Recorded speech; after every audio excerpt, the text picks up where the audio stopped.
অনেকেই কমেন্ট করেছো যে ডব্লিউবিসিএসসি যে গ্রুপ সির পরীক্ষাটা হবে তার ইংরাজির সিলেবাসটা নিয়ে একটু আলোচনা করে দিন। আজকের ভিডিও সেটার জন্যই। তবে একটা কথা বলি, আলোচনার পূর্বে একটা কথা বলি, যে কোনো কম্পিটিটিভ এক্সামের ক্ষেত্রে যখন জেনারেল ইংলিশ কথাটি লেখা থাকবে তখন তুমি বুঝে নেবে যে ইংরাজির যে মোস্ট ইম্পর্টেন্ট গ্রামারগুলো আছে সেগুলো তো তোমাকে পড়তেই হবে। তার সাথে তোমার ভোকাবুলারি অর্থাৎ ইংলিশ যে ওয়ার্ডের নলেজটা কিন্তু তোমাকে অবশ্যই রাখতে হবে। তাহলে চলো আজকের সিলেবাসটা একটু আলোচনা করি। এখানেই দেখতে পারবো যে কি চেয়েছে। Number one, spelling check. এটা কিন্তু ভোকাবুলারি থেকে নেওয়া হয়েছে। স্পেলিং চেক মানে হলো এটাই যে তোমাকে তোমার বানানগুলোকে ভালোভাবে লক্ষ্য করে পড়াশোনা করতে হবে। Number two, sentence structure. এই যে সেন্টেন্স স্ট্রাকচারটা দিয়েছে, এই এই কথাটা কিন্তু একটা ধাঁধার মতো মনে হচ্ছে যে শুধু সেন্টেন্স স্ট্রাকচার অর্থাৎ বাক্যের গঠন। এই যে সেন্টেন্স স্ট্রাকচার বাক্যের গঠন পড়তে গিয়ে তোমাকে কিন্তু দুটো গ্রামারকে অবশ্যই কভার করতে হবে, সেটা হলো সেন্টেন্স আর একটা হলো টেন্স। সেন্টেন্সের ক্ষেত্রে কি কি না, সিম্পল, কমপ্লেক্স আর কম্পাউন্ড, এই তিনটে সেন্টেন্সের স্ট্রাকচার তোমাকে জানতে হবে।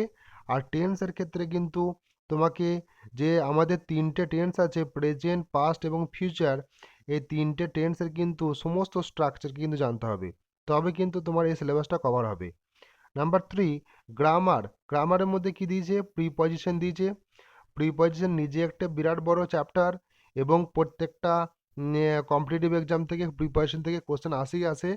এমনকি আমাদের বাংলার যারা স্টুডেন্ট বাংলা মিডিয়ামের তাদের এই কিন্তু গ্রামারটা নিয়ে প্রচুর প্রবলেম থাকে। তাহলে অবশ্যই এটাকে কিন্তু কভার করতে হবে। তারপরে যে সিঙ্গুলার অ্যান্ড প্লুরাল, সিঙ্গুলার আর প্লুরাল বলে ছেড়ে দিয়েছে দেখো। সিঙ্গুলার প্লুরাল কিন্তু কার কার হয়ে থাকে, নাউনের হয়ে থাকে, প্রোনাউনের হয়ে থাকে, আবার কার হয়ে থাকে, ভার্বেরও হয়ে থাকে। অর্থাৎ তোমাকে কিন্তু একটা কথা খেয়াল করে রাখতে হবে যে কার সিঙ্গুলার প্লুরাল পড়বে সেটা তুমি জানো না। তাই তোমাকে নাউনটাকে কভার করতে হবে, প্রোনাউনটাকে কভার করতে হবে, ভার্বটাকে কভার করতে হবে।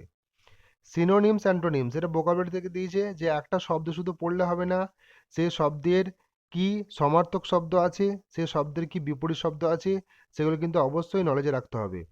Number five, vocabulary development. অর্থাৎ তুমি একটা শব্দকে পড়লে, পড়ে তার মানেটা, তার স্পেলিংটা চেক করলে, তার মিনিংটা ঠিকঠাক রাখলে, তার সিনোনিমটা জানলে, তার অ্যান্টোনিমটা জানলে, এবং সেটাকে কি করে না এক্সাম্পলের সাহায্যে সেটাকে একটা বাক্যে প্রয়োগ করলে, তারপর তোমার কি হবে না ভোকাবুলারি ডেভেলপমেন্ট হবে।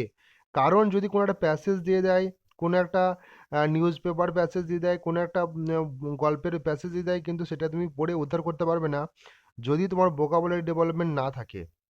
তাহলে এইটুকুই কিন্তু সিলেবাস, কিন্তু দেখতে থেকে এইটুকু মনে হতে পারে, বাট এটা একটা না জেনারেল ইংলিশের সমস্ত জিনিসটাকে কভার করার চেষ্টা করা হয়েছে।